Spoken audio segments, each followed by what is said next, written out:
안녕하십니까. 에릭입니다. 대표적인 성장주, 기술주 투자의 거장이죠. 필립 라폰트가 최근 시장에 대한 본인의 생각과 그리고 AI 투자에 대한 견해를 얘기를 했습니다. 아직까지는 AI 인프라고 이젠 또 모바일도 좀 주목을 해야 된다라는 얘기를 해가지고 오늘 이 필립 라폰트의 전반적인 생각에 대해서 한번 소개해 드리도록 하겠습니다. 본론에 들어가기 앞서서 13F 리포트와 라이브에 대해서 잠깐 말씀을 좀 드리겠습니다. 지난번에 말씀드렸던 이 13F 리포트가 완성이 됐습니다. 이 전자책 형태로 만들었고요. 이게 소책자이기 때문에 이거를 뭐 돈 주고 팔기는 좀 그래가지고 요건 제가 무료로 이제 올려놨으니까 그 링크 타고 들어가서 다운받으시면 될 것 같고, 이번 1분기 13F 보고서를 보면은 뭐 재미있는 움직임이 많았습니다. 버핏이 대규모 신규 종목 매수에 나섰고, 또 이 제2의 워런 버핏, 제가 또 애정하는 리루가 몇 년간의 침묵을 또 깨고 굉장히 또 과감한 움직임을 보였습니다. 그리고 드러켄 밀러 역시도 이번에 또 독특한 베팅을 했고요. 그러니까 주목할 만한 움직임들이 좀 있었는데, 요 13F 라이브는 제가 아마 5월 28일 다음 주 목요일이죠. 그때쯤 진행할 것 같습니다. 변동사항이 있으면은 말씀을 드리겠고요. 이 라이브 영상에서는 리포트에는 담지 못한 더 얘기들을 포함해서 이 채널의 첫 라이브 아니겠습니까? 인사이트를 나누는 시간이 됐으면 하고요. 그렇다고 너무 무거운 얘기만 하는 건 아니니까 어려워하지 마시고 첫 라이브이기 때문에 많이 참석해 주시면 감사하겠습니다. 그리고 또 한 가지 더 말씀을 드리자면, 이런 13F 리포트처럼 제가 유튜브 영상으로만은 다 전달할 수 없는 얘기들이 좀 있다 보니까 요거를 어떻게 하면 다른 수단으로 좀 전달해 드릴 수 있을지, 그리고 더 나아가서 이런 인사이트를 나누는 것뿐만이 아니라 더 소통을 하는 그런 공간이 있으면 좋겠다 싶어서 이런 전반적인 것들을 담을 수 있는 공간을 좀 준비하고 있습니다. 요거는 어느 정도 완성이 되면은 말씀드리겠고요. 이 썰티앤프 리포트 파일과 유튜브 라이브 관련된 자세한 내용들은 이제 고정 댓글에 달아놓을 테니까 참고해 주시면 감사하겠습니다. 네, 그럼 이제 본론 들어가겠습니다. 필립 라폰트 거작 연구소 채널에도 이제 제법 자주 등판하는 분이죠. 운용자산 약 80조 원, 재산도 약 8조 8천억 원, 거장의 체급을 가지고 있다라고 볼 수 있고, 별명이 새끼 호랑입니다. 헤지펀드의 아버지라고 불리는 줄리안 로버트슨이 운영했던 펀드가 이 타이거 매니지먼트 호랑이 펀드거든요. 근데 이 로버트슨이 딱 자기 직원들 중에서 얘 좀 될 것 같다, 가능성이다, 좀 비범해 보인다 싶은 직원들에게는 로버트슨이 투자금을 주고 여러 가지 지원을 해주면서 독립을 시켰습니다. 그래서 이렇게 로버트슨에게 인정을 받고 지원을 받아서 독립을 해서 성공한 이 인물들을 이제 새끼 호랑이들이라고 하거든요. 대표적으로 이제 타이거 글로벌이 새끼 호랑이 중에 한 명이죠. 이 라폰트 같은 경우에는 입사한 지 3년 만에 인정을 받아서 독립을 하게 됐다고 합니다. 그래서 가장 비범한 호랑이 새끼들 중에 한 명이다라고 불리고 있고, 앞서 말씀드렸듯이 기술주 전문 투자자입니다. 뭐 상장, 비상장 가리지 않고 투자를 하고 있고, 그리고 또 원래는 애널리스트였습니다.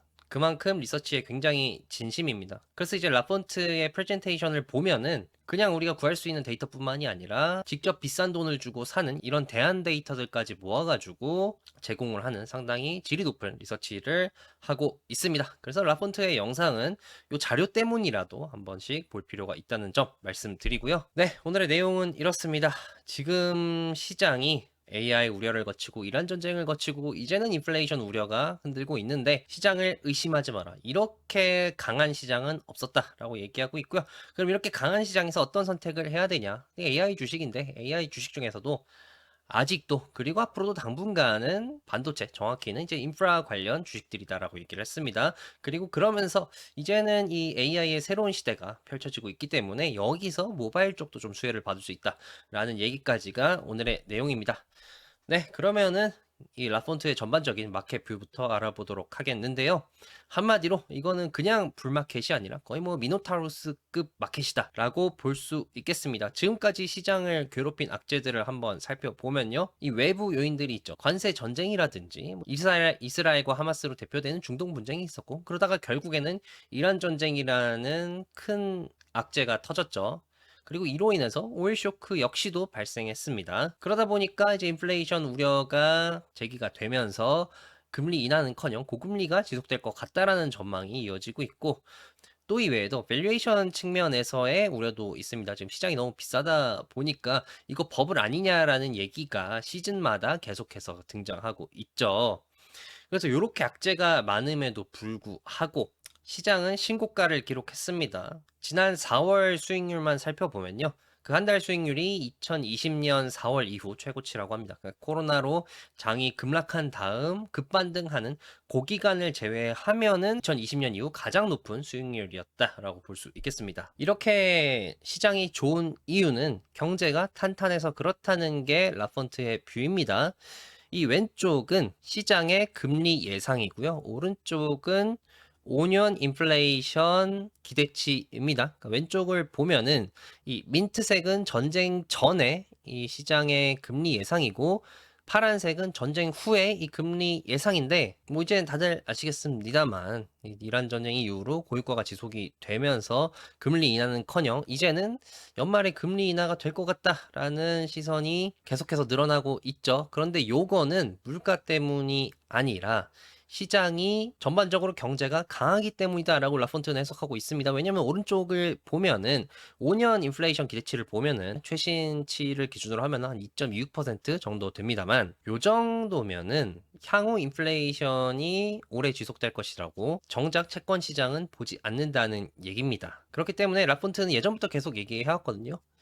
왜 금리 인하를 해야 되냐? 지금 전반적으로 시장이 경제가 강하고 시장이 좋기 때문에 금리 인하를 할 필요가 없다. 그래서 금리 인하를 안 해도 장은 계속해서 간다라는 주장을 지금까지도 계속 이어가고 있는 거다라고 보시면 되겠습니다. 네, 그리고 문제 유가죠. 이 유가 문제 역시도 라폰트는 시간이 지나면 해결될 것이다라고 보고 있습니다. 이 그래프는 뭐냐면요. 이 민트색은 전쟁 전에 유가 선물 가격입니다. 그러니까 전쟁 전에 유가 2026년 6월 유가 선물 가격은 어땠고 26년 7월 유가 선물 가격은 얼마고 8월 유가 선물 가격은 얼마고 27년 뭐 3월 유가 선물 가격은 얼마고 요거를 쭉 나열을 해놓은 겁니다. 그리고 파란색은 전쟁이 터진 후에 바뀐 이 유가 선물 가격을 나타낸 건데요. 이 차이를 보면은 지금은 상당히 이 갭이 큽니다. 근데 이 갭이 시간이 갈수록 좁혀집니다. 한 1년 뒤쯤이면은 이 갭 차이가 한 15달러 정도로 줄어들고요.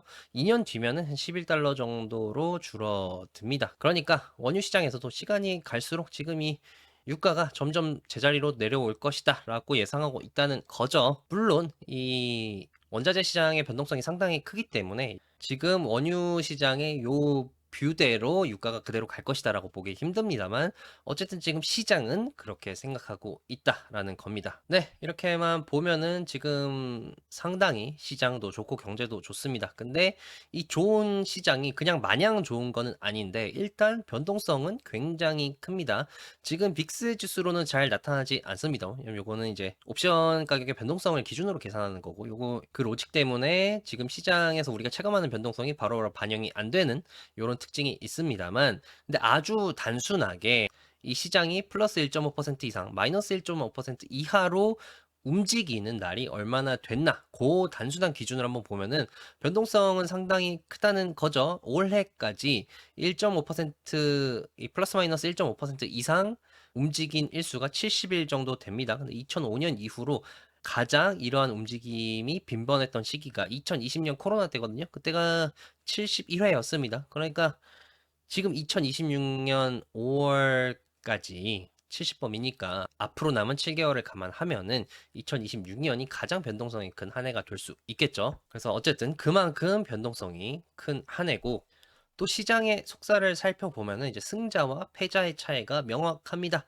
이 그래프는 뭐냐면요. 대략 한 1000개 되는 글로벌 주식들의 수익률을 대비한 겁니다. 80대 20으로 나눠서 이제 민트색은 상위, 빨간색은 하위 그룹인데 지금 이 상위 그룹과 하위 그룹의 차이가 금융위기라든지 아니면은 뭐 코로나 때라든지 그 수준으로 상당히 벌어져 있습니다. 그러니까 역사적인 이벤트가 있던 시기 수준으로 지금 승자와 패자의 차이가 많이 벌어졌다는 얘기죠. 이 차이를 주도 섹터, 그러니까 이제 기술주 중심으로 보면은 훨씬 더 이 차이는 심합니다. 뭐 2005년 이후로 가장 극심한 이제 승자와 패자의 차이를 보이고 있는데요. 이렇게 큰 차이를 보이는 이유는 명확합니다. 왜냐하면은 지금 이 시장을 이끌고 가는 AI 주식은 AI를 구현하는 데 필요한 인프라를 제공하는 셀러와 이 셀러로부터 인프라를 사들이는 바이어로 나눌 수가 있는데, 이 줄다리기에서 지금까지 그리고 앞으로도 당분간은 셀러가 압도적으로 이기고 있고 또 이길 것이기 때문입니다. 실제로 수익률을 좀 보면요, 앞서 이런 셀러 그룹에 해당하는 기업들, 대표적으로 엔비디아라든지 하이닉스라든지 뭐 삼전이라든지 TSMC라든지 이런 많이들 아시고 투자하시는 기업들이 여기 있죠. 이 기업들의 올해 수익률이 대략 한 107% 정도 됩니다. 근데 반면 우리가 하이퍼스케일러라고 하는 그 기업들의 수익률은 대략 한 4% 정도 됩니다. 이미 수익률에서 엄청난 차이를 보이고 있습니다. 실제로 이 셀러, 뭐 에이블러라고도 합니다만, 이 기업들의 전반적인 실적을 AI 전후해서 나눠보면은 왜 이렇게 수익률이 크게 차이가 나냐가 굉장히 명확하게 나오는데요. 매출은 AI 전에 비해서 AI 후가 거의 2배 가까이 늘었고요. 물론 이제 비용 역시도 좀 늘었습니다. 운영 비용이 대략 한 50% 정도 늘었습니다만, 근데 이 에빗이 거의 4배 가까이 증가했고, 또 이 마진율 역시도 70% 정도 증가했습니다. 그리고 앞으로도 실적이 상당히 급성장할 것으로 예상이 되고요. 지금까지 실적이 굉장히 좋아졌고 앞으로도 굉장히 좋아질 것으로 전망이 되고 있으니까 당연히 수익률이 좋을 수밖에 없는 거고, 그렇다면 이 좋은 실적의 근원은 어디냐? 바로 이 바이어들이 쓰는 돈에 있습니다. 하이퍼스케일러들의 2026년 캐펙스 규모가 대략 한 6,800억 달러 정도로 예상이 되거든요. 근데 반면 이 반도체 기업들의 2026년 잉여현금 흐름은 대략 5,250억 달러로 예상이 되고 있습니다. 그러니까 이 빅테크들이 쓰는 돈이 다 반도체 기업들의 이 셀러들의 주머니로 들어가고 있다는 얘기죠. 그래서 이 어쨌든 지금 반도체 기업이 잘 나가는 근본적인 원인은 이 빅테크들이 쓰는 돈이 그 근본이니까, 이 지점에서 문제가 많이 제기되지 않습니까? 이 벤더 파이낸싱이다. 그러니까 결국에는 이 빅테크들이 쓰는 돈이 돌고 돌아서 반도체 기업들, 이 수혜를 받는 건데, 이 빅테크 기업들이 결국에 지갑 닫으면은 끝 아니냐 라는 우려가 지속적으로 제기가 되고 있고, 그래서 다들 이 반도체 기업들의 실적 발표 때마다 마음 졸이면서 그런 징후가 있는지 다 살펴보고 있고, 그거에 따라서 주가가 실적 발표일에 왔다 갔다 하는 건데, 근데 라폰트가 볼 때는 아직 이 지갑이 닫힐, 그러니까 셀러들의 자금줄이 마를 우려는 없다라고 얘기하고 있습니다. 지금 이 하이퍼스케일러들의 에비타가 대략 한 1조 달러 정도 되고요. 이제 매년 10% 정도 성장하고 있는데, 그래서 올해부터 31년까지는 한 6조 달러 정도 될 거로 예상을 합니다. 어마어마한 돈이고, 그리고 이 하이퍼스케일러 기업들, 이 빅테크 기업들이 재무 상태가 상당히 좋지 않습니까? 마음만 먹으면은 이 레버리지 비율을 늘릴 수 있습니다. 그러니까 부채를 더 질 수 있다는 얘기죠.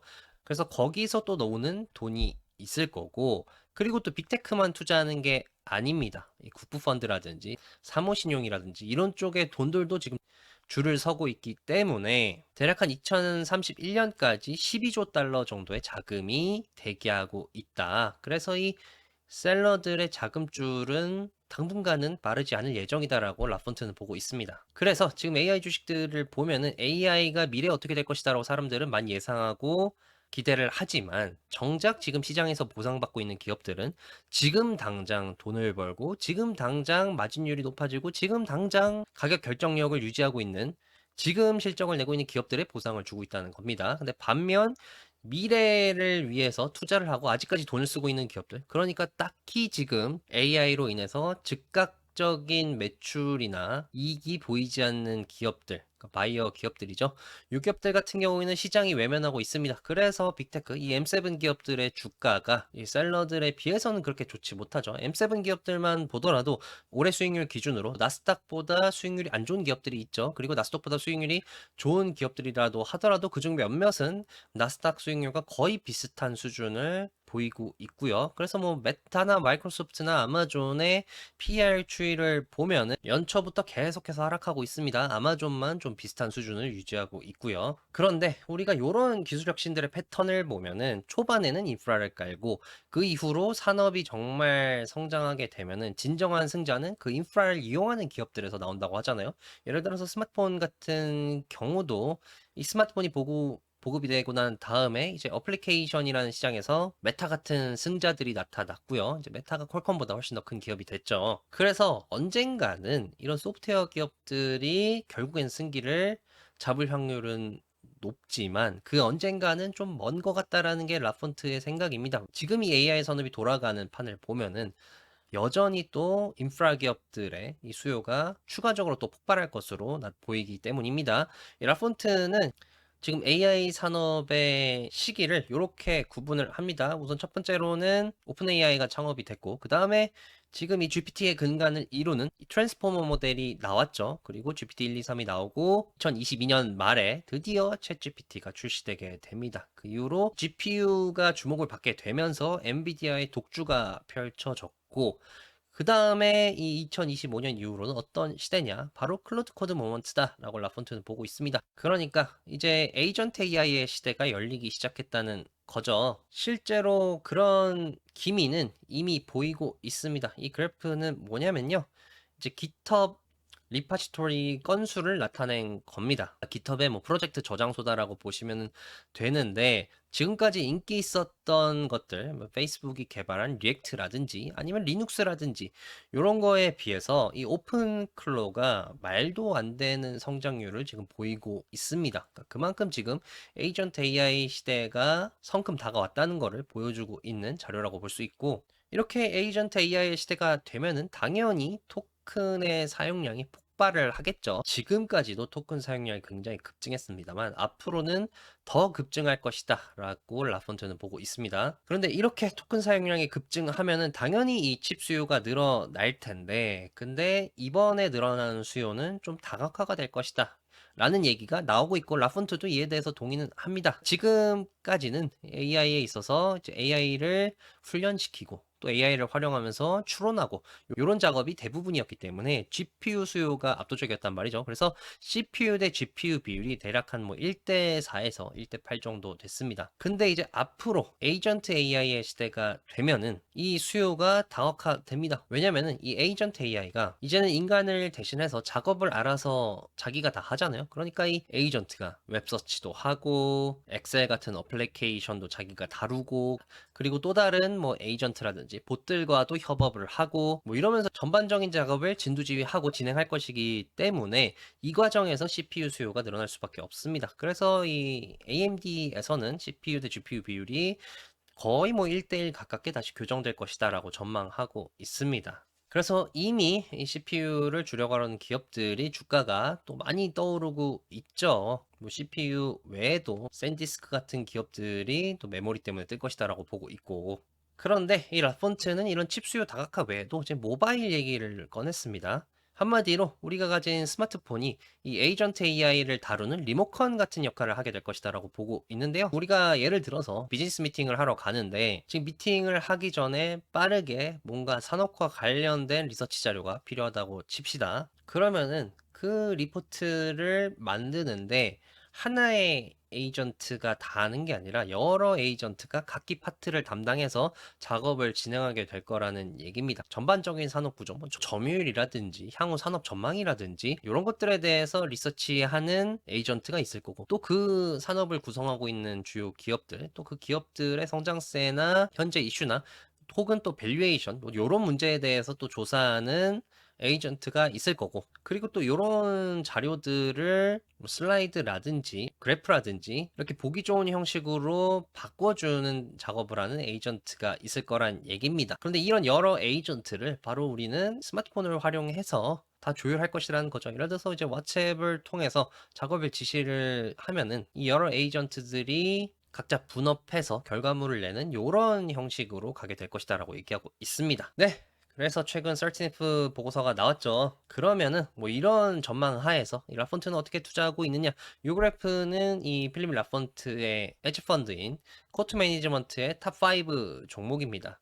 앞서 칩 수요가 다각화되면서 다시 한번 CPU가 주목받게 될 것이다라고 얘기는 했습니다만, 이 라폰트는 거기에 그 트렌드에 바로 베팅하기보다는 뭐 다시 CPU가 늘어날 수도 있겠지. 근데 나는 그것보다는 좀 더 근본적인 것. 그러니까 뭐 CPU가 더 늘든 아니면 GPU 우세가 계속해서 유지가 되든 전반적인 칩 수요는 늘어날 거니까 거기에 이제 수혜를 받는 기업들의 베팅하는 방식을 구사하고 있습니다. 그래서 보면은 뭐 TSMC라든지 램리서치라든지 어플라이드 매테리얼스 같은 기업들을 이렇게 많이 가지고 있고요. 그렇다면은 이번 1분기에 가장 많이 산 종목은 뭐냐? 이 TSMC, ASML. 그러니까 뭐 CPU로 가든지 GPU 우위가 지속이 되든지 전반적인 칩 수요 확대에 수혜를 받는 기업들 이렇게 매수를 했고, 그리고 에퀴닉스 역시도 매수를 했습니다. 데이터 센터 수요는 계속해서 늘어날 텐데 그 데이터 센터 수요 관련해서 여러 가지 수혜를 받는 기업은 있겠지만 어쨌든 데이터 센터 자체가 물리적으로 더 늘어나니까 데이터 센터 부지를 제공하고 관리해주는 그런 기업에 또 이렇게 베팅을 했습니다. 그 외에도 이제 모바일 얘기를 마지막에 했잖아요. 그래서 퀄컴도 요번에 이렇게 매수를 했습니다. 네, 여기까지가 라폰트의 얘기였고요. 제 생각을 조금만 더 말씀드리자면은 요런 반대 베팅은 비레크먼이 있습니다. 비레크먼의 이번 썰티네프를 보면은 마이크로소프트를 또 샀거든요. 그러니까 구글, 아마존, 메타에 이어 이제는 마이크로소프트까지 이 빅테크를 계속해서 지금 매수를 하고 있습니다. 라펀트와는 정반대의 또 베팅이라고 볼 수 있고, 그래서 비레커먼은 왜 이런 베팅을 했는지에 대한 이런 얘기들, 또 비레크먼 외에도 다른 여러 거장들의 1분기 투자에 대한 자세한 얘기들은 이 다음 주 썰티네프 영상에서 다시 찾아뵙겠습니다. 자세한 사항은 이 앞서 말씀드렸듯이 고정 댓글 한번 참고해 주시면 될 것 같습니다. 네, 그럼 오늘의 영상은 여기까지고요. 그럼 저는 다음 영상에서 다시 찾아뵙겠습니다. 감사합니다.